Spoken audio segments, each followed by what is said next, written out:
Va ora in onda Liberamente, variazioni e scorribande con Giovanni Sallusti. Eccomi qua. Sono venuto a vedere lo strano effetto che fa la mia faccia nei vostri occhi e quanta gente ci sta. Buongiorno a tutti e bentornati a Liberamente, variazioni e scorribande qui su Radio Libertà. Allora stavamo pensando appunto qui su Radio Libertà di lanciare un concorso. Quale sarà il prossimo ambasciatore richiamato da Emmanuel Macron? Sì, perché sembra ormai, come dire, entrato in una spirale di convocazione compulsiva degli ambasciatori tendenzialmente dei paesi alleati per rimproverarli non si sa bene di cosa.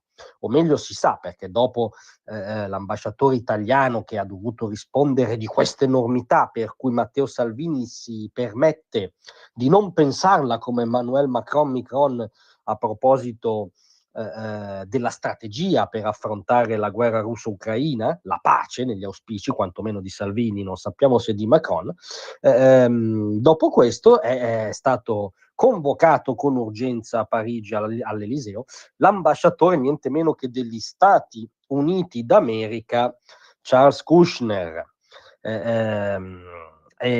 ha, come dire, anche lui compiuto un psicoreato gravissimo, cioè ha esercitato la libertà d'opinione, che dovrebbe essere un valore comune ai due paesi in questione, no? Stati Uniti e Francia, se non altro perché gli Stati Uniti l'hanno ripristinata in Francia sbarcando in Normandia 80 anni fa, ma non divaghiamo.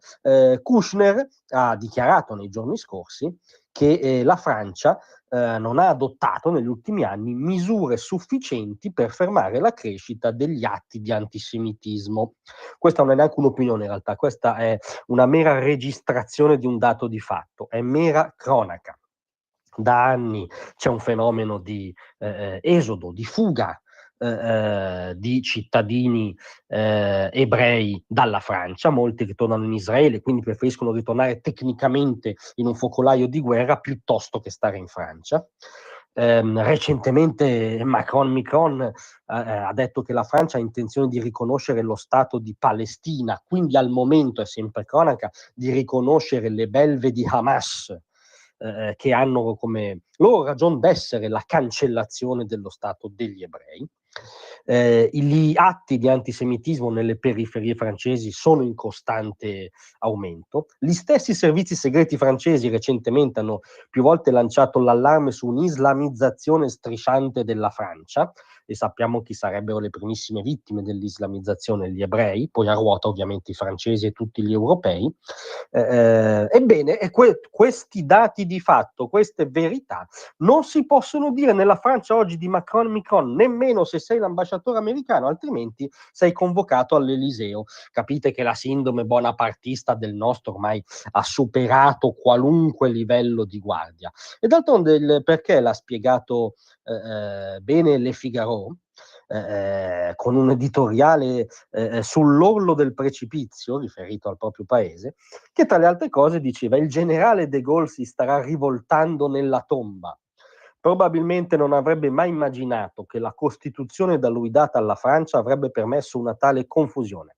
Un paese bloccato nelle mani dei partiti, quindi quella che doveva essere un sistema, diciamo, presidenziale di democrazia avanzata, nelle mani di Macron è diventato un laboratorio di partitocrazia funzionale solo a tenere fuori dai giochi il vero spettro di Emmanuel Macron, che si chiama Marine Le Pen, che si chiama Rassemblement National, che per quanto Macron possa fare sta arrivando ed è già anzi il primo partito nel gradimento dei francesi.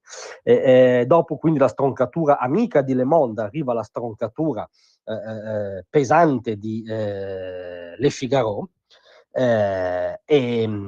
ci sono gli stessi giornali francesi quindi a raccontarci il momento di totale debacle di questo Bonaparte inverosimile. Tra l'altro c'è un corollario che per me non ha fatto corollario abbastanza simpatico, per cui il post di un pezzo di Le Figaro che riportava la querelle con Salvini, diciamo, no? Il fatto che appunto il nostro ambasciatore ha dovuto rispondere niente poco di meno che delle opinioni del nostro vice primo ministro, insomma, che peraltro coincidono con quelle del leader del Mondo Libero. Ma la cosa divertente è che il post sulla pagina Facebook di Le Figaro ha raccolto una serie di commenti schierati tutti con Salvini e tutti contro Macron.